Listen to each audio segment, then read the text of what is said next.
Good morning everyone. Magandang umaga po sa ating lahat. And welcome sa ating pagsamba ngayong umaga ng 15th Sunday after Pentecost. And we would also like to welcome yung ating mga kasama online sa ating Facebook live stream. Natin gawin, please leave a comment sa ating comment section so that I can recognize you later on. So you can begin our worship and we will sing our opening hymn. Shout to the Lord kung sa ating printed material.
lahat.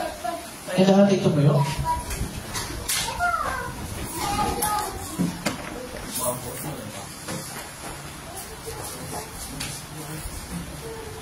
Sa pangalan ng Ama, at Anak, at Espiritu Santo.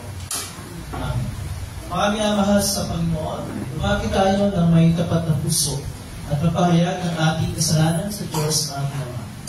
Nagpapag sa Kanya sa pangalan ng ating Panginoon sa Kristo, upang tayo ay pagkalooban niya ng kapatawaran. Ang tulong natin ay nagbumula sa Panginoon. Siyang lumikha ng langit at lupa. Aking sinabi, pahayag ko ang aking pagsalangsang sa Panginoon. At iyong tinawad ang aking mga kasalanan. Sabay-sabay ating pahayag ang ating mga kasalanan. O Diyos, amang makapangyarihan sa lahat, amang mahabagin, ako na isang kaawa-awa at abang mga kasalanan, ay nagpapahayag sa iyo ng lahat ng aking mga kasalanan at mga kasamaan. Sa pamamagitan ng mga ito, ikaw ay nalampastangan ko sa isip, salita at sa gawa. At ako'y karapat-dapat na sa kaparusahan mo sa panahon ito at sa kaparusahang walang hanggan. Ngunit buong puso akong lumalapit at nagsisisi dahil sa mga ito. At dumadalangin ako sa iyo dahil sa walang hanggang kahabagan mo. At alang-alang sa banal, walang dungis, mapait at patitiis na kamatayan na iyong iniibig na anak na si Jesucristo ay maging mahabagin at papagbiyaya ka nawa sa akin ay isang abang makasalanan.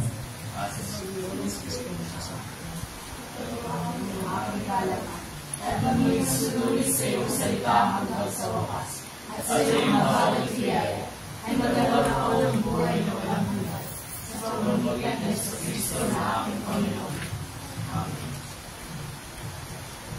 Ang Diyos ang ating masalangit ay tunay na mahabagin sa atin. Ibinigay niya ang kanyang bugtong na anak na si Jesus upang maging handog sa ipagpapatawad ng ating mga kasalanan. Kaya bilang tinawag na lingkod ni Kristo at sa pamagitan ng kanyang utos, ay pinahayag ko ang kapatawaran ng mga kasalanan sa pangalan ng Ama at Anak at ng Espiritu Santo. Amen. Tayo manitili na katayo.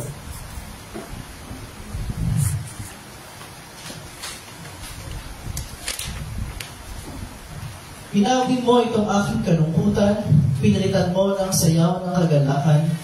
O Yahweh, aking Diyos, masasalamat ko'y walang patid. Sa iyo, Yahweh, aking Diyos, ako'y tumaing, at ako na may iyong pinagaling. Hinango mo ako mula sa libingan, at mula sa hukay ako'y muli mong binuhay. Purihin si Yahweh, siya'y ninyong awitan, ninyong bayang nira. Siya'y pasalamatan ninyo ang banal niyang pangalan. Ang kanyang galit, ito'y panandalian. Ngunit panghabang buhay ang kanyang kabutihan. Sa buong magdamag, duha may pumatak. Pagsapit ng umaga, kapalit ay gala. Ulitin natin ang luwalhati sama. Luwalhati sama at sa Anak at sa Espiritu. Kung paano mula ngayon magpakailanman walang hanggan. Amen. Panginoon, mahabag ka sa amin. Kristo, mahabag ka sa amin.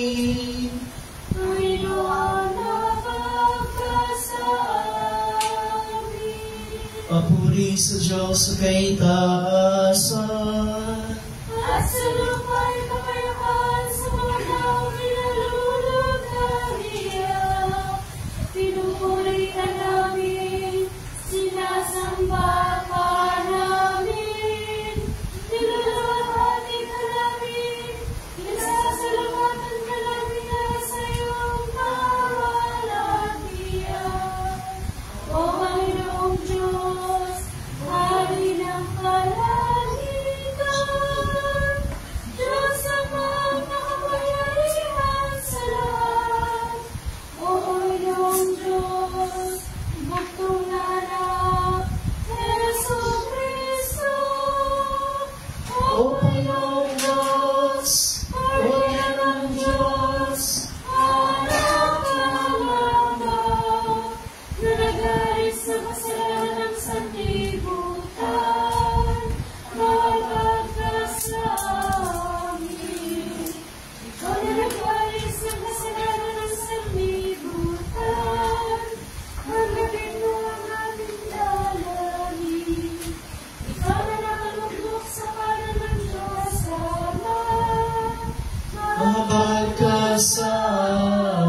natin.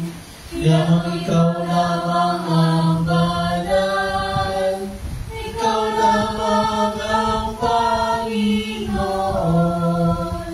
ikaw lamang, O Kristo, at ang Espiritu Santo, ang pinakadakila sa kaluwalhatian ng Diyos Ama. Amen. Ang Panginoon ay sumayo. Ang kanyang Espiritu. Manalangin tayo. O mahabaging Panginoon, hindi mo ipinakiit ang sarili mong anak, kundi binigay mo siya para sa aming lahat. Bigyan mo kami ng tapang at lakas upang pasalin ang krus at sumunod sa Kanya, na nabubuhay kagahain kasama mo at ang Espiritu Santo, iisang Diyos ngayon at magpakailanman. Amen. Tayo mo po at pakinggan natin ang pagbasa ng salita ng Diyos.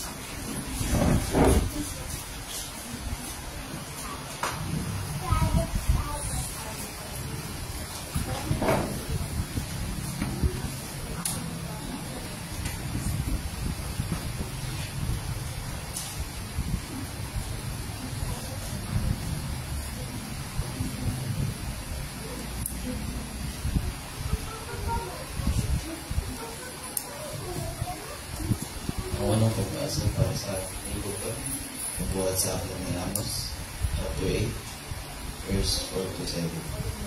At ganito, sinasabi, ang kapahamakan ng Israel, pakinggan niyo ito, kayo sumisikil sa mga nangangailangan, at kayo umapi sa mga luha. Ang sabi ninyo sa inyong sarili, init na kami matapos ang mga araw ng pagdiriwang. Hindi tuloy namin may pagbili ng aming mga inani. Kailan ba matapos ang Sabat para mapagbili namin ang mga trigo? Tataasan namin ang halaga. Gagamit kami ng matayang paalam at dadayain namin sa libangan ang mga mawawili. Bibilin namin upang magpapalipin ang mga mahirap sa halagang isang pila at ang mga nangangailangan ay sa halagang katumpas ng isang pares, isang dalyas, at ipapibili namin ang iba pa ng cake. Sumumpa si Yahweh, ang Diyos ng Israel. Hindi ko na mapatawad ang masamang ilang nagawang ito. Nagkakaroon ng lito sa lupa at mananangis ang bawat isa. Mayayanig ang buong bayan, pataas, bababa ito at tulad ng ilog-ilog. Sa araw na iyon, sabi ng Panginoong Yahweh, lulubog ang araw sa katanghilaang kapat at magbitilig sa buong maghapon.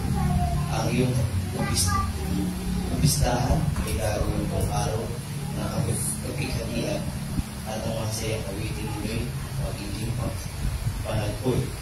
Pipilitin ko kayong magsuot ng panluksa at mapipilitan kayong mag-aahit ng ulo. Magtutunan kayo sa magulang na nagdadalanghan dahil sa pagkamatay para sa isang anak. Ang araw na iyon ay magiging mabait hanggang sa wakas. Ito ang salita ng Panginoon.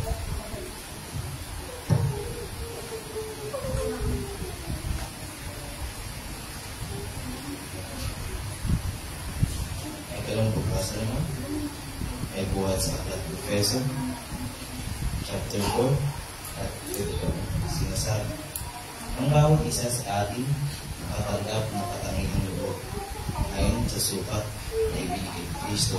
Ganito ang sinasabi ng kasulatan, na umakyat siya sa kalangitan, nagdala siya ng maraming bihan at nagbigay ng mga kaloob sa mga tao. Anong ibig sabihin na umakyat siya? Ang ibig sabihin niya ay bumabangod siya sa mga kailalimang mahagi ng lupa. Ang buba ay siya rin ang umakyat sa kaitaasan ng kalangitan upang mapuno ng kanyang presensya ang buong isang nilikha. At binigyan niya ang ilan na kaloob upang maging mga apostol, ang iba naman mga propeta, ang iba yung mga evangelista, at ang iba yung mga pastor at mga guru. Ginawa niya ito upang ihanda sa paglilingkod ng lahat ng mga hirap, upang maging Kristo. Hanggang makarating tayo sa pagkikipag-isa ng pananampalataya at pagkakilala sa anak ng Diyos at maging ganap ang ating pagkatao ayon sa pagiging anak ng Kristo. Nang sa gayon, hindi na tayo magiging tulad sa mga batang madaling angay ng sari-saring araw. Hindi na tayo malilikon ng mga tao ang hagat ay dalhin tayo sa kamalian sa pamamagitan ng kanilang kautusan at panglilinda. Sa halip, sa pamamagitan ng sasalita sa katotohanan sa diwa ng pag-ibig, tayo dapat maging lubos na katulad ng Kristo na siyang ulo natin lahat. Sa pamamagitan niya, ang buong katawan ay pinag-uugnay-ugnay ng mga kasukasuan na gumaganap ng tungkulin ng bawat bahagi. Lumalaki ang katawan at pinapagitan nito ang sarili sa pamamagitan ng pag-ibig. At ito ang salita ng Panginoon. Consider po tayo para sa pagpasa.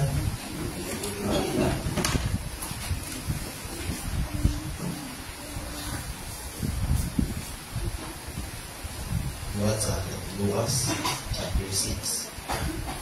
Isang araw, ang pamamahinga. Nagdaraan si Jesus sa isang tutuan ang kanyang mga alagad at pumunta sa mga tribo. Kinuskos sa kanilang mga kamay at kanila itong tinanong, bakit kayo gumagawa ng pinagbabawal ng kapusan sa aming pamamahinga? Tanong ng ilang Pariseo. Sinagot sila ng Jesus, hindi ba ninyo nabasa ang ginawa ni David nang minsan magutom sila ng kanyang mga kasama? Di ba pumasok siya sa bahay ng Diyos at kumain ng tinapay na handog na bawal kainin ni naman maliban sa mga parilang? Binigyan pa niya ang kanyang mga kasama at sinabi pa ni Jesus, ang anak ng tao ay Panginoon ng araw ng pamamahinga. Noong isa pang araw ng pamamahinga, pumasok si Jesus sa sinagoga at nagturo doon. Doon ay may isang lalaki paralisado ang kanyang kamay sa hangat ng mga tagapagtulong ng kautusan at ang mga Pariseo na magkaroon ng maipaparatang kay Jesus.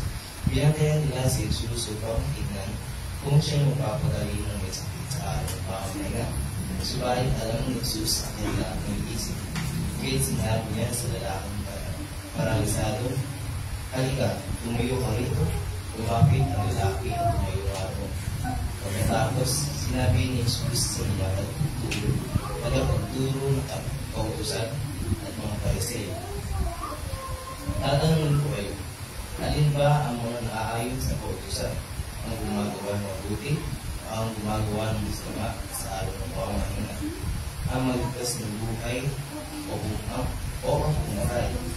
Tingin niya sa isa ang mga taong paligid. Pagkatapos, ay sinabi sila, iunan mo ang iyong kamay. Inunan ko nga lalaki ang kanyang kamay at ito'y kumaling. Nagkikinig naman sa galit ang mga tagapagtulong ng kautusan, mga Pariseo, at pinag-usapan nila kung ano ang makarinig kay Jesus. At ito ang salita ng Panginoon. Tayo po'y manatiling ang dalawa.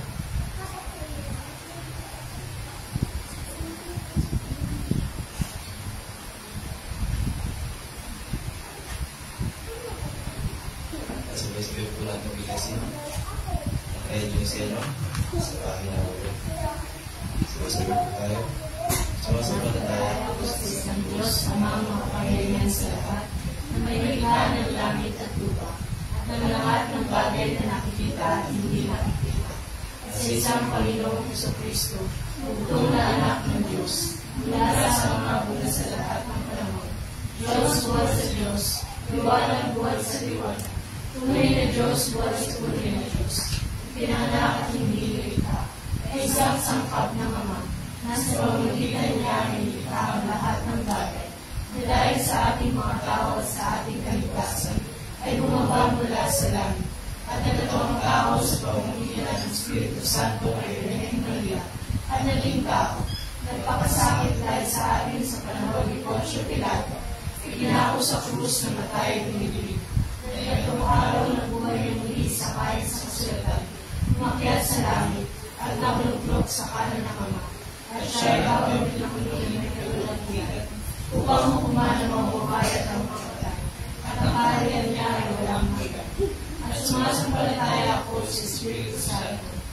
Panginoon at pagbigay buhay.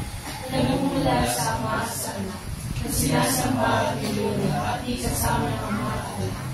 Nagsalita sa pamamagitan ng mga propeta. At sumasampalataya ako sa isang banal, Kristiyano at Apostolikang Iglesia. Naniniwala ako sa isang binyag, sa ikapagpapatawad ng mga kasalanan, at umaasa ako sa pagkabuhay ng muli ng mga patay, at sa buhay ng panahong darating. Magsipon po kayo na.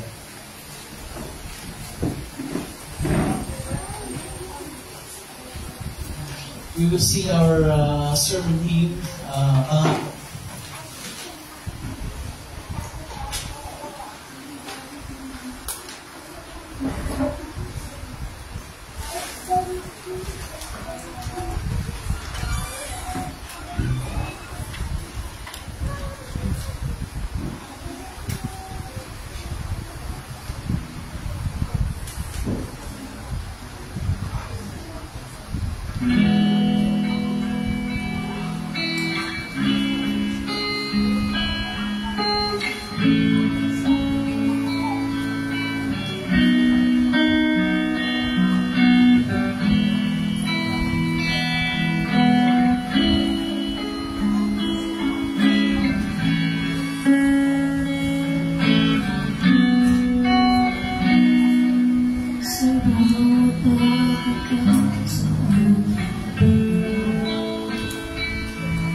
Okay, thank you.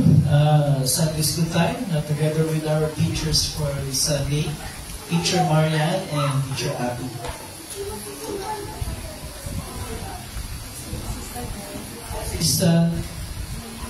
Si Jen, tsaka si Aisha.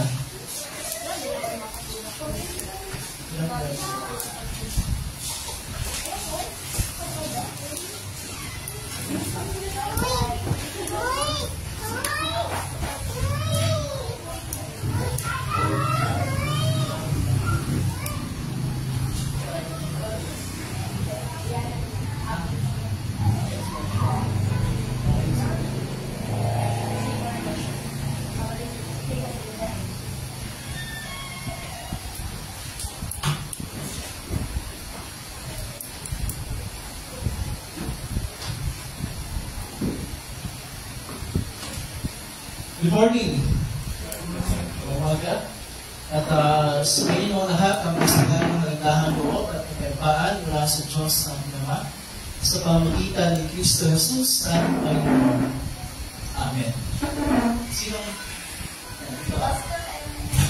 Ito ba?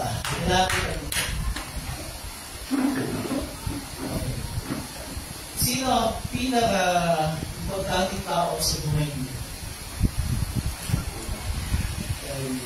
Yung siguro sabihin, siyempre yung mga magulang, or yung mas specific, mama, papa, or siguro yung sabihin ng iba, yung pamilya, isang buwan, o isang special na kaibigan, o sino pa man, ang depende yan. Kasi yung itinutuloy natin ang pinakamahalagang tao sa buhay natin. Pero sa ayaw natin sa gusto, pinaka-importante tao sa ating bansa ay ang ating Pangulo. At sa kasalukuyan ng si Pangulong Bongbong Marcos. Whether we like him or not, siya ang pinaka-importante tao sa ating bansa. Hindi lang dahil sa pangalan na kanyang ginadala, hindi lang dahil sa dami ng boto na kanyang nakuha noong nakaraang eleksyon, kundi dahil sa kapangyarihan na kanyang tinataglay bilang Pangulo ng bansa. Kung tama ang paggamit niya ng kanyang kapangyarihan, ang katumbas noon ay ang kabutihan ng sambayanan. Kaya ngayon nakikita natin yung pagkabunda ng napakalaki at napakalawak, napakalalim at korupsyon sa ating pamahalaan, especially sa BPWA, sa pagkanapangulo mismo ng una para ibulgar ang bagay na yan. Pero kung mali naman ang kanyang ginagawa, ang kapalit nito sa atin ay ang kapahamakan ng bansa. So, madaling sabi, ang kanyang mga hakbang at ang mga pasya niya ay may malaking epekto sa ating pamumuhay bilang mga mamamayan ng ating bansa. Pero kung meron ng isang personalidad na higit ang kapangyarihan, higit ang karangalan, higit ang kahalagahan, at higit ang lalim at tawag ng bunga ng kanyang mga ginawa at ginagawa sa ating buhay, yan ay ang ating Panginoong Jesus. Meron na tayong panimulang pagkakilala kung sino siya at ang kanyang ginawa at patuloy niyang ginagawa para sa atin.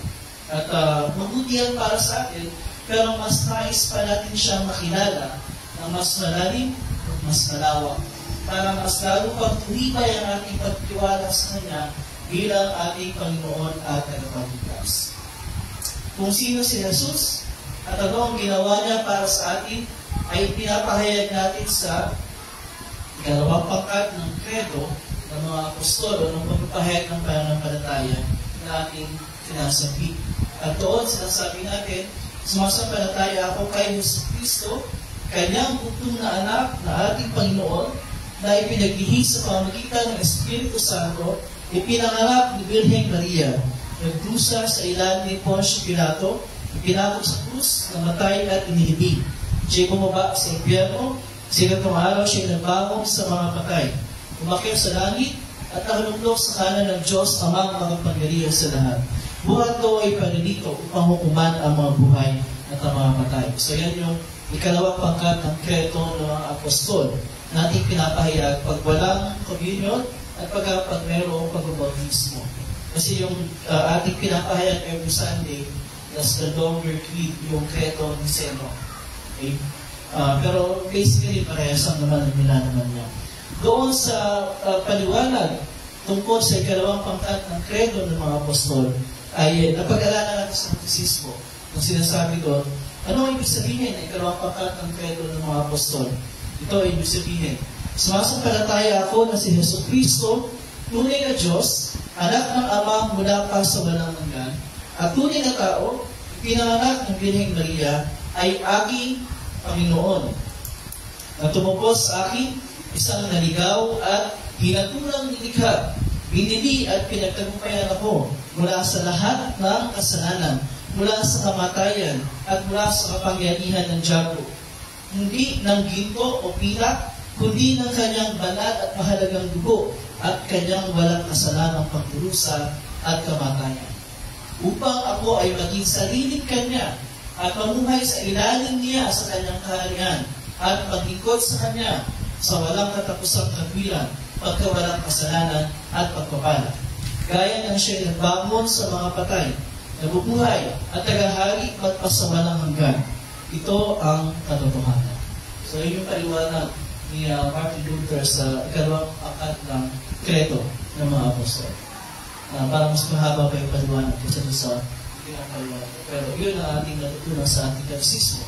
At sa ating katekismo din, ang pagtalakay sa ikalawang pangkat ng kredo ay hinahati sa tatlong bahagi. Ang una ay ang pagtalakay sa katauhan ni Jesus. Sino siya? Pangalawa, ang pagtalakay sa tinatawag ng mga tungkulin ni Jesus. At pangatlo, ang pagtalakay sa ginawa ni Jesus para sa atin at ang layo dito sa ating buhay. I realize na sa aming catechism class kay Nick at kay Group, nandito kami sa ikalawang pangkat nila. So ito yun. Okay. So nandiyan kayo ngayon sa counter na ito na natalakay na natin. Okay. Umpisahan natin ngayon ang pagtalakay sa unang bahagi, ang katauhan ni Jesus. Answering the question, sino si Jesus? Doon sa paliwanag na aking binasa kanina ay doon sinasabi tungkol sa katauhan ni Jesus. Sumasampalataya ko na si Jesu Cristo, tunay na Diyos, anak ng Ama mula pa sa walang hanggan. At tunay na tao, ipinanganak ng Birheng Maria ay aking Panginoon. So tatlong bagay ang pinapahayag natin tungkol kay Jesus sa paliwanag na nabanggit. Ano yung tatlong bagay na yun? Una, siya'y tunay na Diyos. Pangalawa, siya'y tunay na tao.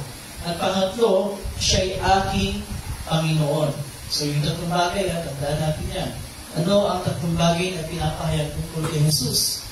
Siya'y tunay na Diyos, siya'y tunay na tao, at siya ay aking Panginoon. Kaya pag may tanong sa iyo, Aisha, kaya nandito ka, o pinabalik kita, ano bang, sino ba si Jesus para sa iyo? Sabihin mo, siya ay tunay na Diyos, siya ay tunay na tao, at siya ay aking Panginoon.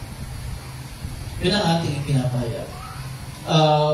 At a later time, we shall talk about what it means when we say that Jesus is our Lord. Ang bibigyan natin ngayon ng diin ay ang pagtalakay sa tinatawag na dalawang kalikasan ni Jesus. two natures of Christ. Ano yun? Ang kalikasang Diyos at ang kalikasang tao. Kaya sinasabi natin siya tunay na Diyos at tunay na tao. Sa bagay na iyan ay walang katulad si Jesus. Siya ay natatangi. Tayo mga tao, iisa lang ang ating kalikasan. Iisa lang ang ating nature. Ano yung nature natin? Human nature. Kalikasan tao. Ang Diyos Ama at ang Espiritu Santo ay iisa lang din ang nature nila, ang kalikasan. Ano yun? Yung kalikasang Diyos. Okay? Kaya si Jesus lamang ang nagtatagay ng dalawang kalikasan. Ang kalikasang Diyos at kalikasang tao.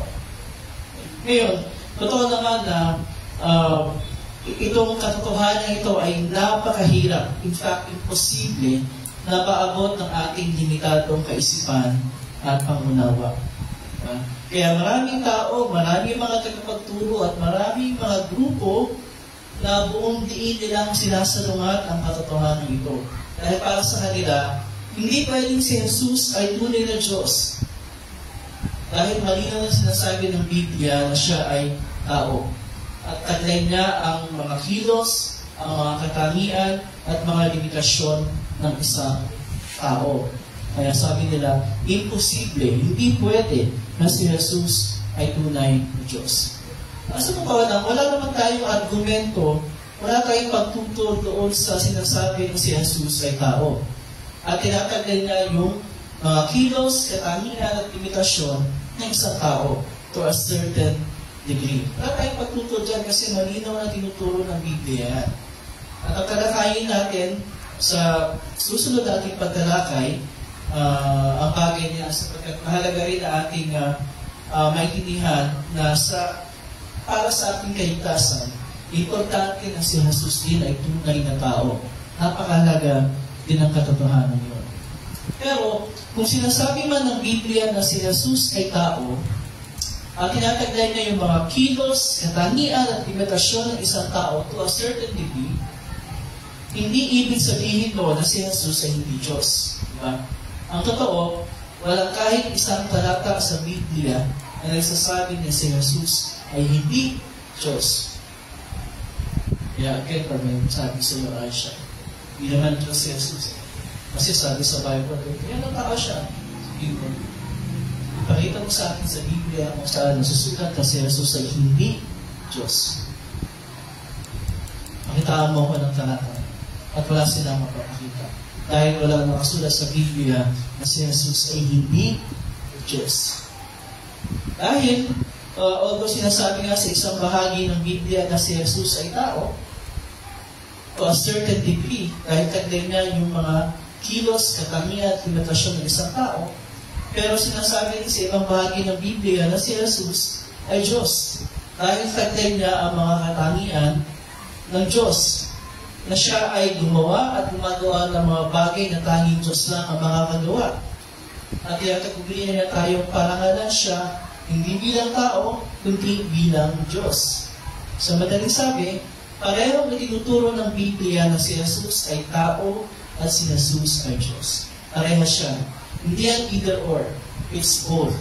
At hindi yan magkasalungat, hindi yan magkakontra. Kaya pareho natin yung pinapaniwalaan, itinuturo at pinabayad. Kaya isa-isahin natin yung apat na batayan ng katotohanan na si Jesus ay tunay na Diyos. Merong apat na batayan kung bakit naniniwala tayo na si Jesus ay tunay na Diyos. Una, dahil sinasabi ng Biblia na siya ay Diyos. Kaya madalas sinasabi ng iba, hindi, wala nakasulat na si Jesus ay Diyos.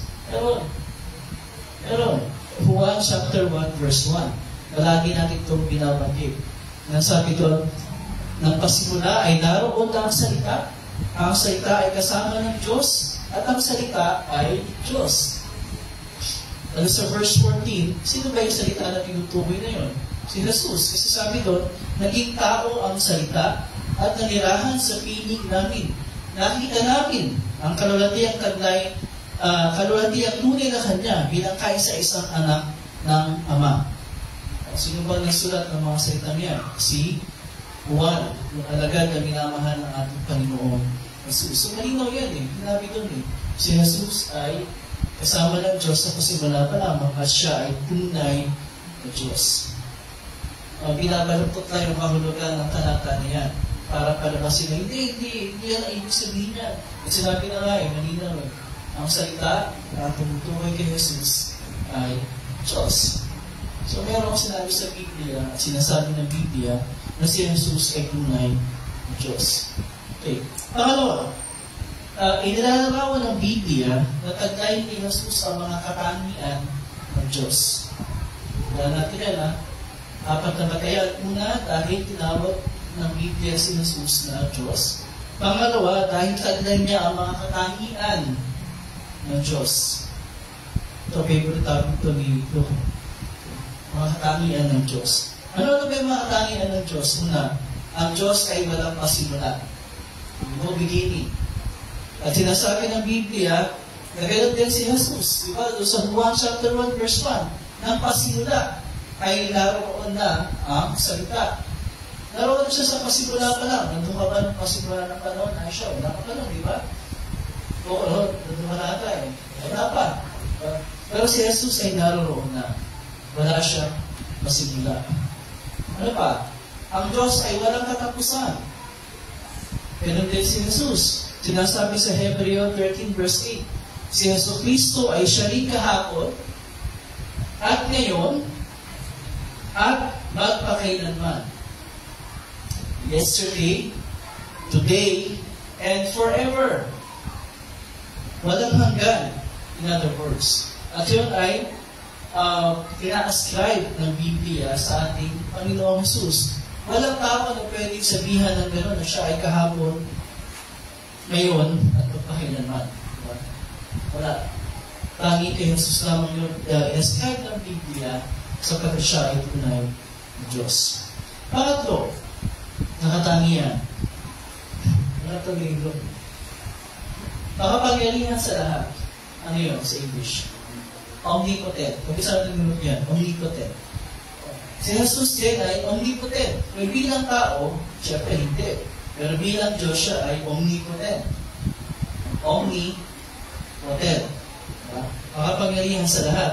Mateo 28 verse 18, sabi yun ni Jesus, nung siya yung muling mabuhay at nagpakita sa mga alagad, ibinigay na sa akin ang lahat ng kapangyarihan sa langit at sa lupa. Gaano kapangyarihan ang taglay ni Jesus sa langit at sa lupa? Gaano? How much? Lahat. Lahat. Hindi ba? Eh, pag sinabing lahat, ano ibig sabihin ng lahat? Ay siya. Lahat. 100%, di ba? Kasi pag hindi 100%, hindi lahat yun. Imagine mo, sinasabi doon ni Jesus mismo, ibinigay sa akin ang lahat ng kapangyarihan sa langit at sa lupa. Kung siya ay hindi tunay na Diyos, at hindi kaisa ng Ama, wala na natira sa Diyos Ama. Kaya sinasabi, binigay na sa Kanya lahat ng kapangyarihan sa langit at sa lupa. Pero hindi yun ibig sabihin, dahil siya at ang Ama ay isa. Hindi isang persona, pero hindi isang tunay na Diyos. Nalalaman niya ang lahat ng bagay. Omniscient. Omniscient. Juan 21 verse 17. Ang sabi ni Pedro kay Jesus, Panginoon, alam po ninyo ang lahat ng bagay. Nalalaman po ninyo ang lahat ng bagay. Alam na kung sino ang nasa puso mo at nasa isip mo. Alam na sa mga oras ito kung anong nararamdaman mo. Dahil alam niya ang lahat ng bagay. Alam mo ba ang lahat ng bagay mo? Hindi ko rin alam ang lahat ng bagay. Pero alam ng Diyos ang lahat ng bagay. Alam ni Jesus ang lahat ng bagay. Dahil siya ay tunay na Diyos. Yung pangatlong omni. Ano yun? Nasa lahat ng lugar. Omni, present. Yan. Nasa lahat ng lugar. At the same time. Mateo 28:20, sabi ni Jesus Paulo siya makasalanan. Tandaan niyo, ako'y laging kasama niyo hanggang sa katapusan ng panahon. Laging kasama ninyo hanggang sa katapusan ng panahon. I am with you always and to the very end of the age. At siya ngayon ay nasa langit, pero siya ay kasama rin natin ngayon sapagkat siya ay nasa lahat ng lugar at the same time. Ayaw mo bang nasa lahat ng lugar ka, bayan at the same time? Nandito ka rin sa bahay mo. Hindi, di ba? Hindi naman tayo omni-present eh. Limitado yung ating, pag nandito tayo, dito lang tayo. Although yung isip natin pwedeng lumipat sa iba, pero nandito lang tayo. Pero si Jesus ang sabi niya, ako ay laging kasama ninyo hanggang sa katapusan ng panahon. Diba? So yung mga katangian na yun, Diyos na magtatagay niya eh. Pero inascribe ng Biblia kay Jesus sapagkat siya ay tunay na Diyos. Pangatlo, si Jesus ay gumagawa ng mga bagay na tanging Diyos lang ang makakagawa. Anong halimbawa nun? Mga himala, mga miracles. Kasi yung mga miracles, Diyos lang ang makakagawa ng ganong mga bagay. Ano yung mga himala na natatandaan mo na ginawa ni Jesus kung siya yung dito sa lupa? Ano yung kauna-unahang himala na ginawa ni Jesus? Yung water na turned into wine sa kasalan sa Cana. Kaya mo bang gawing alak yung tubig, hindi ka pinamamala? Ay siya, paggawa mo ito yung alak ko. O kaya, soft drinks. Wala, di ba? Pero si Jesus, ginawa niyo. Hindi lang basta alak, pinakamasarap alak. Sapagkat siya ay tunay na Diyos. Marami siya ginawang himala. Diba? Pero yan na yung isa sa mga himalang ginawa niya. Ika-apat, tayo ay sinasabihan ng Biblia na parangalan si Jesus. Hindi bilang tao, kundi bilang Diyos. Sa nakasulat? Sa Juan chapter 5 verse 23. Ang sabi doon, upang maparangalan ng lahat ang anak tulad ng kanilang pagpaparangal sa Ama. Ang hindi nagpaparangal sa anak ay hindi nagpaparangal sa Ama na nagsugo sa anak. Ay digest natin yun. Doon, upang maparangalan ng lahat ang anak tulad ng kanilang pagpaparangal sa Ama. Pag sinabing tulad ng kanilang pagpaparangal sa Ama, ano ibig sabihin nun? Paano ba natin pinaparangalan ng Ama? Bilang tao? Bilang energy? Bilang force? Bilang Diyos. At ang sabi doon, kung ano yung pagpaparangal sa anak, dapat sa Ama, ganun din ang dapat pagpaparangal sa anak. Kung pinaparangalan ang Diyos ang bilang Diyos, dapat parangalan si Jesus bilang Diyos. Yun ang sinasabi ng John 5, verse 23. Kaya sinabi doon, ang hindi nagpaparangal sa anak ay hindi nagpaparangal sa Ama. Napansin nyo, hindi ba baliktad dapat? Dapat ang hindi nagpaparangal sa Ama ay hindi nagpaparangal sa anak. Pero hindi, ang hindi nagpaparangal sa anak, hindi nagpaparangal sa Ama. It is through Jesus Christ, by honoring Jesus Christ, that we honor the Father in heaven. Yan sinasabi ng Biblia. Kaya, i-recap natin. Ito yung apat na batayan kung bakit naniniwala tayo na si Jesus ay tunay na Diyos. Una, tinawag siyang Diyos. Pangalawa, taglay niya ang mga katangian ng Diyos. Pangatlo, gumawa siya ng mga bagay na Diyos lang ang makakagawa. Pang-apat, sinasabi ng Biblia na dapat natin siyang parangalan, hindi bilang tao, hindi bilang Diyos. Tandaan natin yung apat na batayan. May-quiz tayo next time. Okay. Ngayon, ano ba ang benepisyo sa atin? Ano yung halaga sa atin na si Jesus ay tunay na Diyos? At ito yung ating nauunawaan at pinanampalatayanan. Ano ba kahalaga yun? Di ba pwede sabihin na, hindi, it doesn't matter. It doesn't matter kung kilala natin siya bilang Diyos. It doesn't matter. Does it matter? Yes, it matters. Bakit? Una, Mahalaga na ito'y ating nauunawaan at pinapanampalatayanan dahil ito ang tinuturo sa atin ng salita ng Diyos sa Biblia. Di ba? Whatever the Bible teaches, it matters. Mahalaga yun kasi tinuro ng Biblia eh. So, tinuro ng Biblia na si Jesus ay tunay na Diyos. Mahalaga ang paniwalaan natin yun. Kasi otherwise, hindi natin tinatanggap ang pahayag ng Biblia, ng salita ng Diyos. Diba?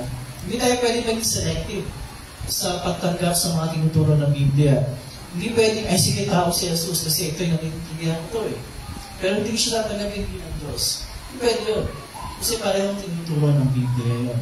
Kaya mahalaga, dapat nating tandaan ng bilang mga Kristiyano, lahat ng tinuturo ng Biblia na nauukol sa atin ay mahalaga at dapat nating paniwalaan. Ang ating tungkulin bilang mga tao ay sumunod, magpasakop at makinig sa salita ng Diyos. Yan ang ating tungkulin. Hindi husgahan ang salita ng Diyos ayon sa ating sariling palagay at damdamin. Hindi ganon, di ba? Kung ipinapakilala sa atin ng Biblia na si Jesus ay tunay na Diyos, dapat natin siyang sampalatayanan bilang tunay na Diyos. Hindi pwede na sinasabi natin nanampalataya tayo kay Jesus, pero bilang tao, bilang mabuting guro, bilang mabuting halimbawa, bilang isang propeta, bilang isang revolusyonaryo, bilang ganito at ganyan. Kasi pag gano'n, we are creating our own picture, our own version of Jesus. Hindi tayo pwedeng lumikha ng sarili nating version of Jesus para paniwalaan natin. Ang dapat nating panampalatayanan ay yung Jesus na tinuro sa atin ng Biblia. Hindi yung gawa ng ating sariling mga isip at mga palagay. Pangalawa, mahalaga na tayo ay nananampalataya na si Jesus ay tunay na Diyos dahil ipinapakita ito kung gaano kadakila ang pag-ibig ng Diyos Ama sa atin at kung gaano tayo kahalaga sa Kanya para isugo niya yung Kanyang nag-iisang bugtong na anak para bayaran ang lahat ng aming mga kasalanan. Ano ang kaya mong ibigay para sa taong mahal mo? Sagot. Ano ang kaya nyo ibigay para sa taong mahal niyo? Ibibigay niyo ang lahat para sa taong mahal niyo. Tama? Lahat. Ibibigay niyo ang best para sa taong mahal niyo. Tama? Best. Hindi yung better.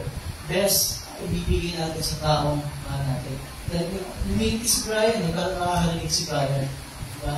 Tama, Brian? Bibigay mo yung best. Hindi yung good lang. Hindi yung better lang. Yung best talaga eh. Tama ba? Tama, Cyrus. Yung best eh. Diba? Kahit nga siguro, kung kailangan bigay yung buhay natin, ibibigay natin eh. Ang kailangan mo ng kidney, bibigay ko sa isang kidney ko. Kailangan mo ng atay, yung hati tayo, yung kalahati na atay ko sa o puso, kailangan mo ng puso. Bibigay sa iyo yung puso ko. Ang punto ay bibigay natin ang lahat. Kaya, kung itinuturo ng Biblia na si Jesus ay tunay na Diyos, ito ay ating pinanampalatayanan. Dahil yan ang nagpapakita kung gaano tayo kahalaga sa Diyos, na para ang ibigay na mismo ay yung kanyang sarili, yung kanyang sariling buhay para sa ating kaligtasan. Diba? Yung best ang ibigay ng Diyos para sa atin. Hindi siya nagpadala ng isang kung sino lang para mamatay para sa iyo. Hindi siya nagpadala ng isang kalahating Diyos, kalahating tao, para mamatay para sa kasalanan mo. Hindi siya nagpadala ng isang taong kapatay lang ng pinakadakilang tao na buhay sa buong mundo para sa kasalanan mo. Hindi.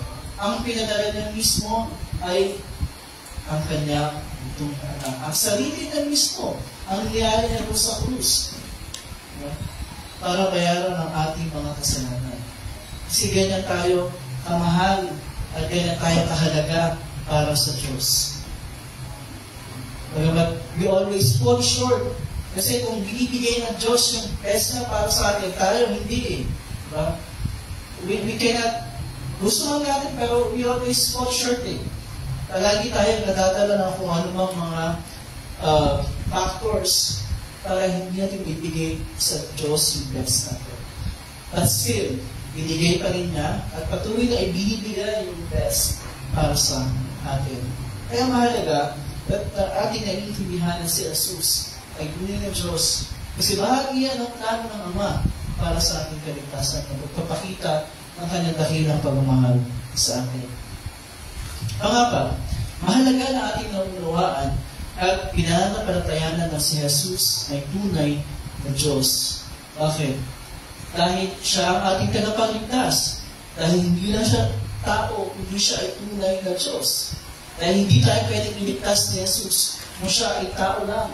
Hindi na pwedeng bayaran yung ating kasalanan kung siya ay tao lang. Kasi walang value yung kanyang magiging sakripisyo para sa atin.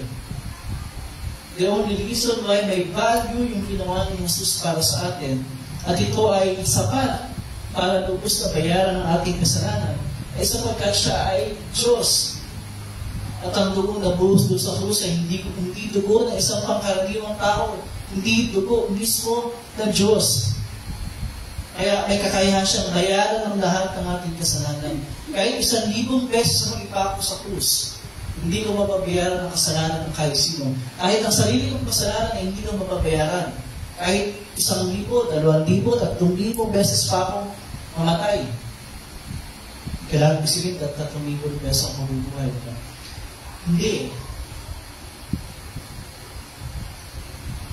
Pero yun ay nagawa ni Jesus. Dahil siya ay tunay na Diyos. It takes no less than the Son of God himself, who is true God and true man.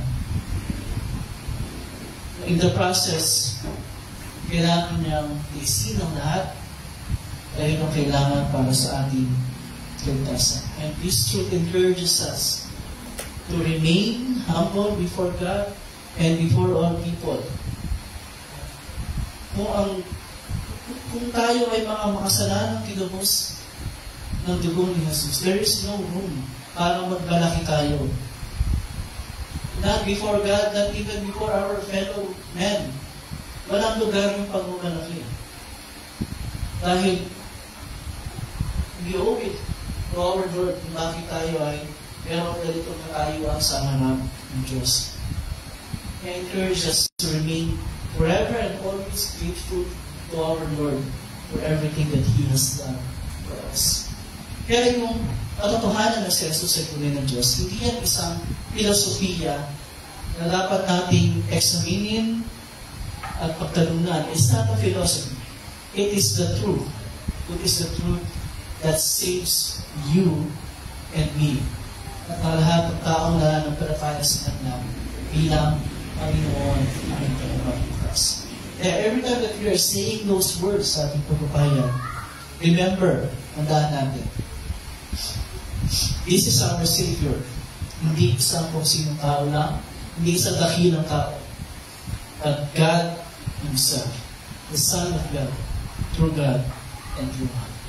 At ang hindi maliit na kapayapaan ng Diyos na nag-iingat sa ating mga puso at pag-iisip sa pamagitan ni Kristo Jesus na ating Panginoon. Amen. Tayo magpapatuloy sa ating paligaw ng ating mga handog para sa ating Panginoon.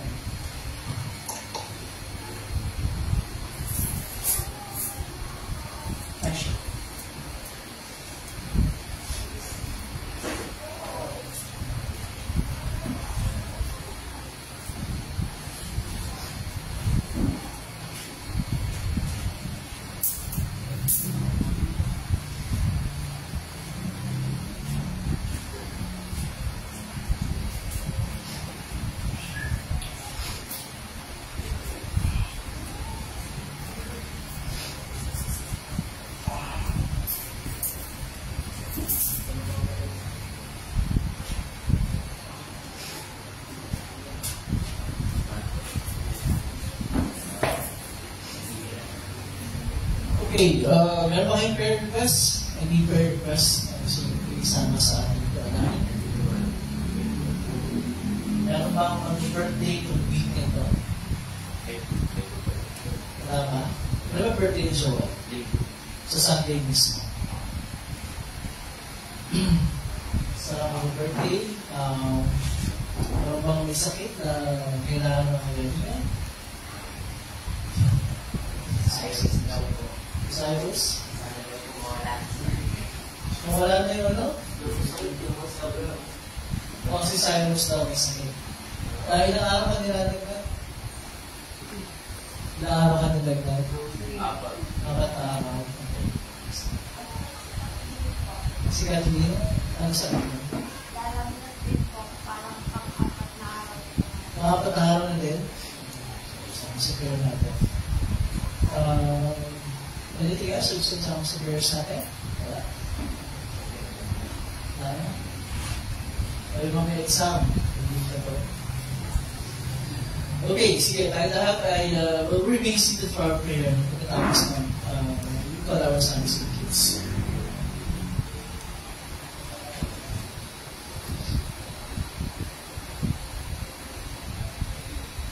Manalangin tayo. Makapangyarihan at napakamahabaging Diyos, Ama ng aming Panginoong Jesucristo.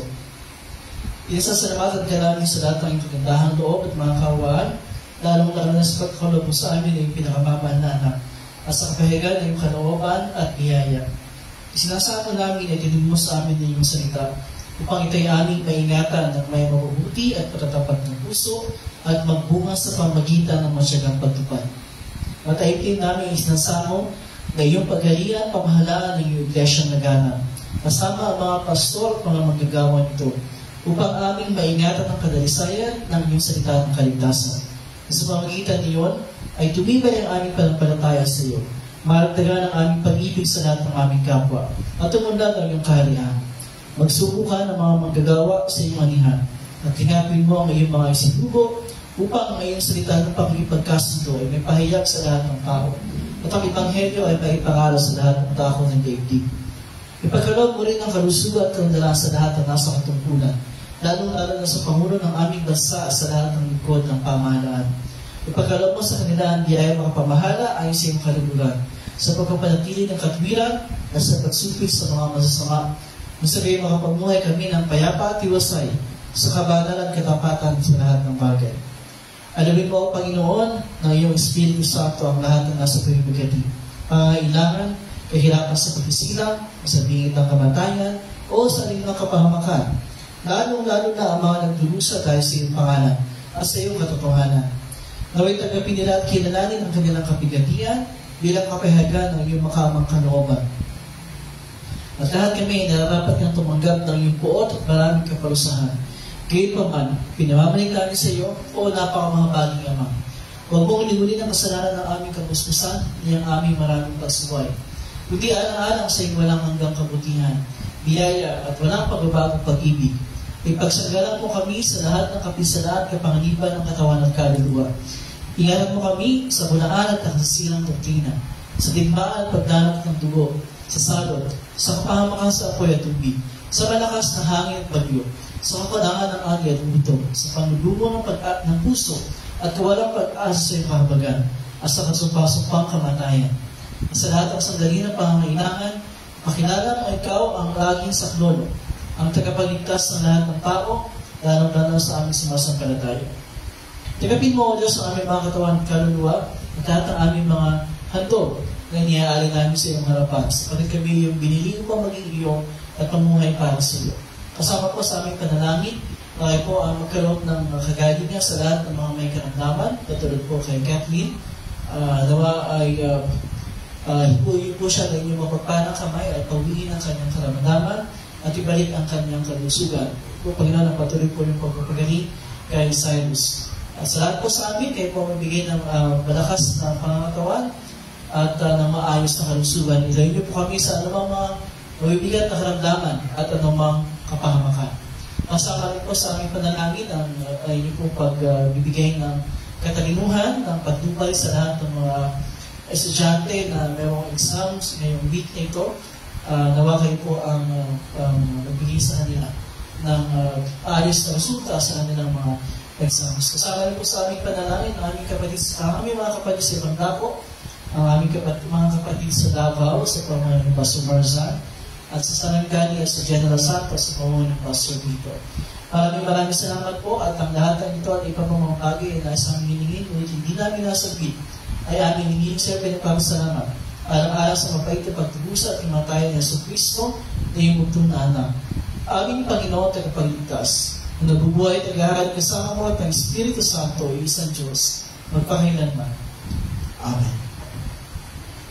Okay, look, pakicheck yung mga revelation.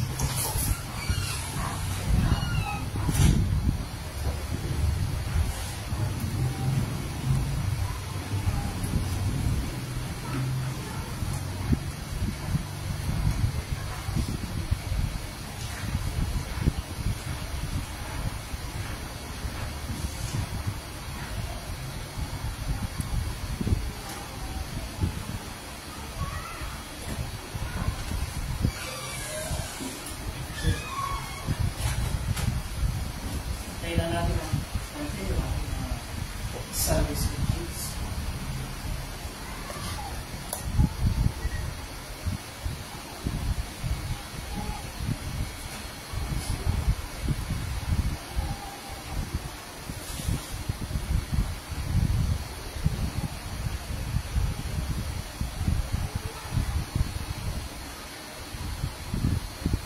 Meron ba ang pupunta sa Luneta mamaya? Sa bigas at ito pang sa shrine para sumama sa protesta laban sa corruption sa ating pamumuno. Maglaki na sa Luneta.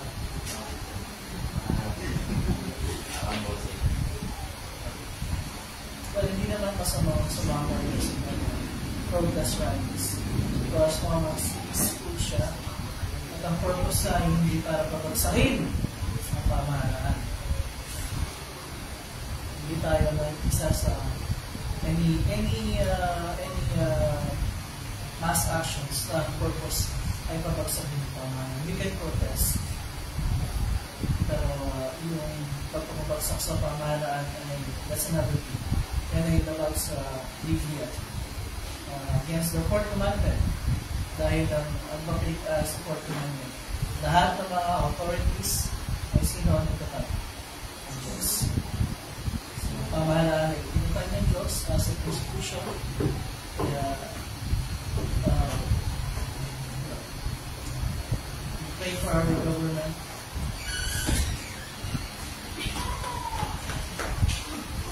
Ito sa harap business.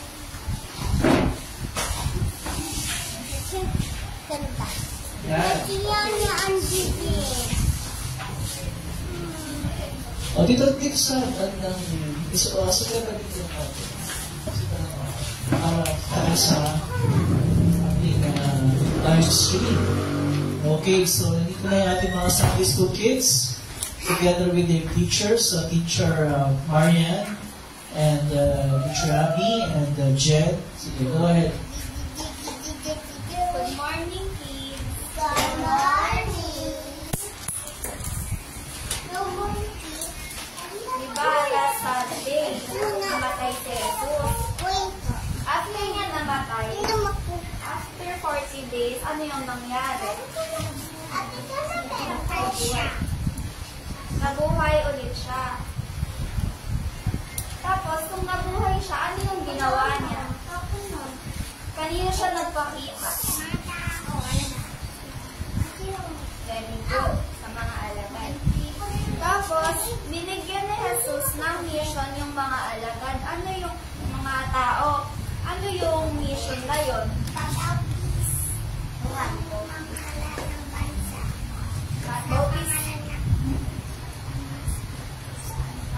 Bautismuhan nila ang lahat ng bansa sa pangalan ng Ama, Anak, at Espiritu Santo.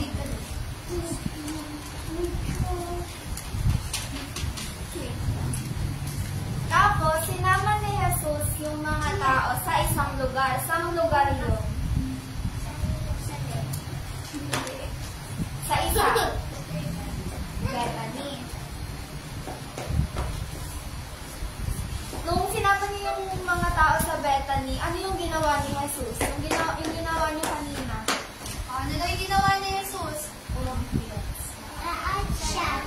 umakyat ka sa langit nang nakataas yung... Paano daw yung kamay? Paano yung kamay?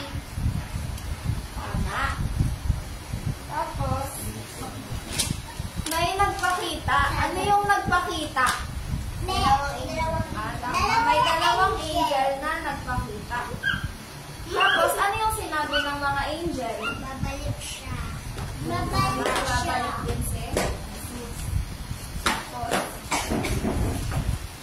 Pagkatapos, saan na sila pumunta yung mga tao after umakyat ni Jesus sa langit? Sa Jerusalem. Anong ginawa nila doon sa Jerusalem pagbabalik nila? Pinuri nila si Jesus. Kaya tayong mga tao, moral lesson is, kaya tayong mga tao is dapat manampalataya at magpasalamat din kay Jesus dahil inalay niya ang ginawa niya para sa memory books.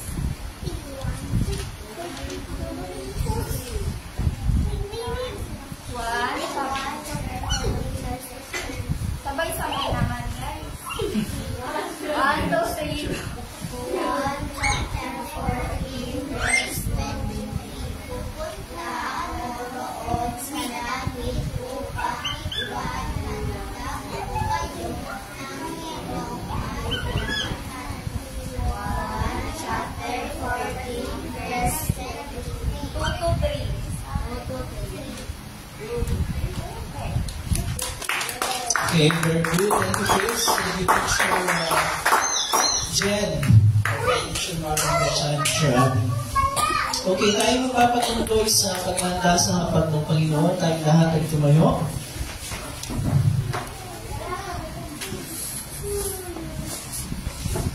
Turn to page 16 of our binihinan. Ang Panginoon ay sumayo. Ang kanyang espiritu. Magalak ang inyong mga puso. Magdadala tayo sa puso. Nagpasalamat tayo sa ating Panginoon Diyos. Nararapat at matuwid na gawin niya. O Panginoon, amang banal, makapangyarihan walang hanggang Diyos, tunay ngang marapat, matuwid at puri-puri, na kami ay dapat magpasalamat sa iyo sa lahat ng panahon, sa lahat ng dako. Nakasama ang iyong bugtong na anak at ang Espiritu Santo, ay isang Diyos at isang Panginoon. At sa pagpapahayag ng isang tunay na Diyos na may sumasama sa isang Diyos na bitat ng persona at isang kabuuan na naghahal ng kakapantay. Kaya kasama ng mga anghel at mga arkanghel at ang buong buo ng langit, aming pinupuri at tinadakila ang malulhati mong pangalan, laging pinupuri ka at sinasabi, Banal, banal, banal, Diyos ang Panginoon ng mga mundo. Ang langit at ang lupa ay puno ng iyong kalwalhatian. Hosana, Hosana, Hosana sa kaitaasan. ginawa siya, Ginawa siya, ginawa siya na pumaparito sa pangalan ng Panginoon. Hosana, Hosana, Hosana sa kaitaasan. Ating sabay-sabay na bibigkasin ang Ama namin. Ama namin nasa langit, sambahin nawa ang pangalan mo. Ikaw nawa ang maghari sa amin. Sundinawa ang iyong kalooban dito sa lupa tulad ng sa langit. Bigyan mo kami ng pagkain kailangan namin sa araw na ito. At patawarin mo kami sa aming mga kasalanan, tulad ng pagpapatawad namin sa mga nagkakasala sa amin. At huwag mo kami ihatid sa tukso, hindi nilayo mo kami sa masama, sapagkat sa iyo ang kaniyan, at ang kapangyarihan, at ang kalawatian, magpakailanman. Amen.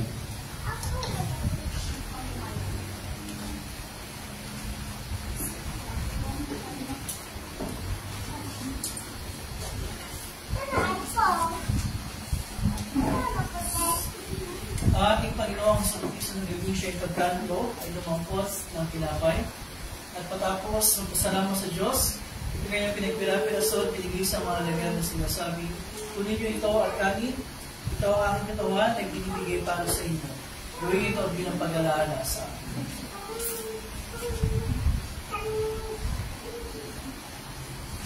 Sa iling paraan, inuwakan niya ang saro. Pagkatapos mga pagkakunan na makapasalamat na siya sa Diyos, ay binigay niya sa kanila na sinasabi, "Binom kayong lahat ito sapagkat ito ang dugo ng tipan. Ang aking dugo na nabubuhos tayo sa marami sa ipagpapatawad ng mga kasalanan. Gawin ito, inom kayo ito bilang pag-alaala sa akin." Ang kapayapaan ng Panginoon ay laging sumayo. Amen.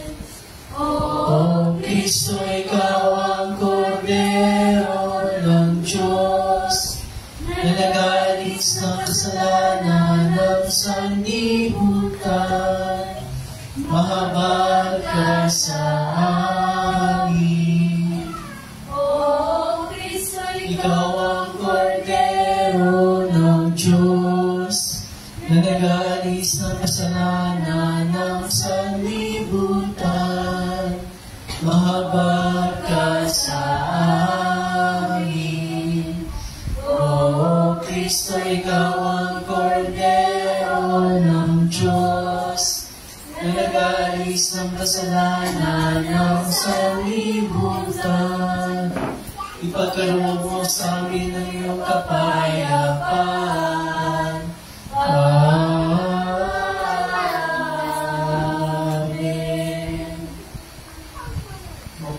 At ating sama-samang tanggapin ang kanyang tunay na katawan, dugo, kalahip ng tinapay at alak bilang pagpapatawad sa ating mga kasalanan.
At ang tunay na katawan at dugunawan ng ating Panginoong sa Kristo siya magpalakas mag-inyo sa inyo. Sa tunay na panampalataya po sa buhay na walang hanggan.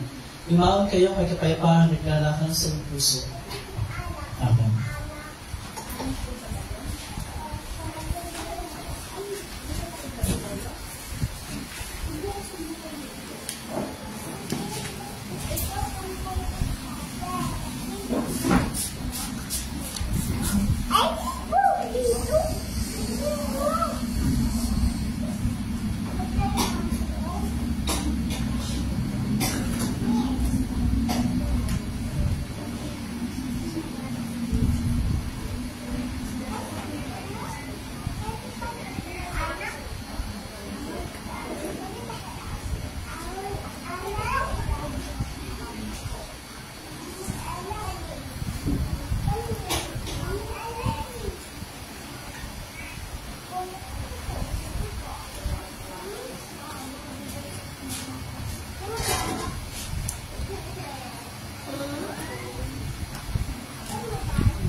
Lahat ay kayo. At ating pagwiti ng pagyawas sa kapayapaan, page 21. Lahat tayo? Panginoon, nilalayan mo ng iyong lingkod ay pumanap sa kapayapaan ayon sa iyong pangako. Sapagkat nakita ng aking mga mata ang iyong pagliligtas na inihanda mo para sa lahat ng mga bansa. Liwanag itong tatanglaw sa mga hentil at magbibigay karangalan sa iyong bayang Israel. Luwalhati sama at sa anak at sa Espiritu, kung paano muna ngayon magpakailanman walang hanggan. Amen. O pasalamatan natin ng Panginoong Diyos sapagkat siya ay mabuti. Ang kanyang pag-ibig ay pawalang hanggan at mananatili. Pinasasalamatan ka namin, Diyos ng mga pangyarihan sa lahat, sapagkat paniginhawa mo kami sa pamagitan ng sakramentong ito. Idinadalangin namin na sa pamagitan ng kaloob na ito, ay palakasin mo ang aming panampalataya sa iyo, at palingasin mo ang aming pag-ibig sa isa't isa.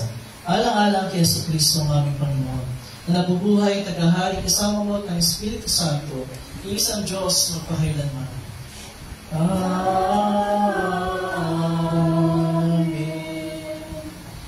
Ang Panginoon ay sumayo. Ang kanyang Espiritu. Purihin natin ang Panginoon. Magpasalamat tayo sa Diyos. Pagkat niya ang pagpapalan ng Panginoon. Pagpalayan ka naman ng Panginoon at ingatan. Palimulan ginawa ng Panginoon ang kanyang mukha sa iyo at mahabag sa iyo. Ilingat naman ng Panginoon ang kanyang mukha sa iyo at bigyan ka na ng kapayapaan. Amen. Amen. Amen. Let's be seated using our closing hymn. Wala sa copies natin pero alam naman natin ito. I could sing of your love forever.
For I will always sing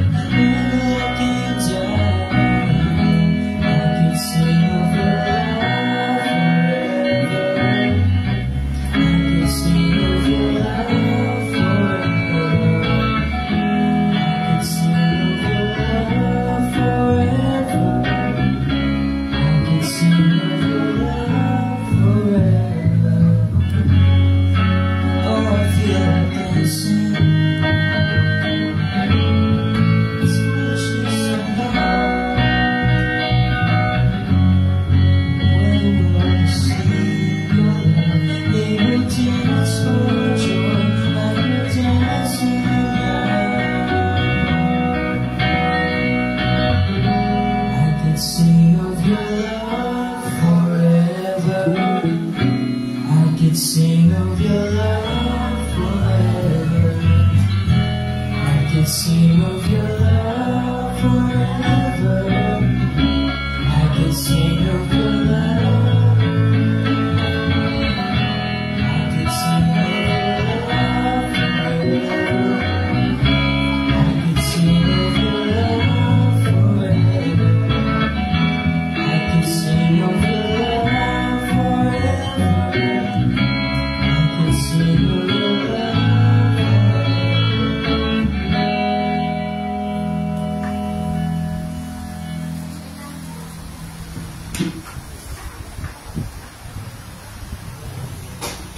Okay, good morning everyone.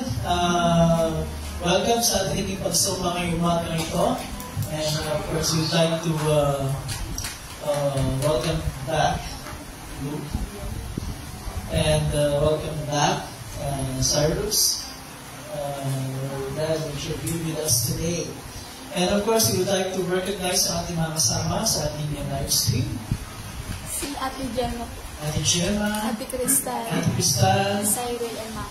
si Cyril, at saka si Mami Jo. Welcome po sa inyo lahat. And we're happy that you also joined us sa ating pagsamba via our Facebook live stream. Wala tayong birthday greetings ngayon, but of course, announcement, we'll have our Sunday school meeting afterward. That's a discussion.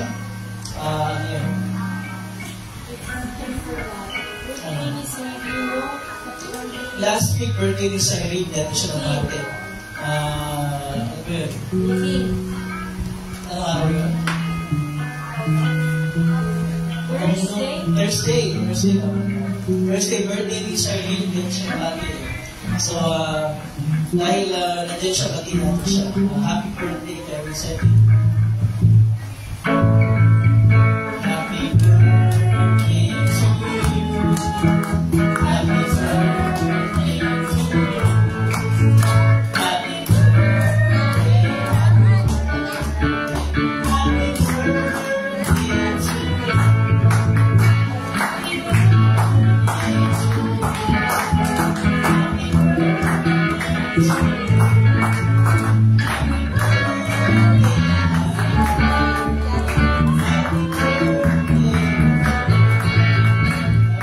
Cyril, ilan ang sabi mo?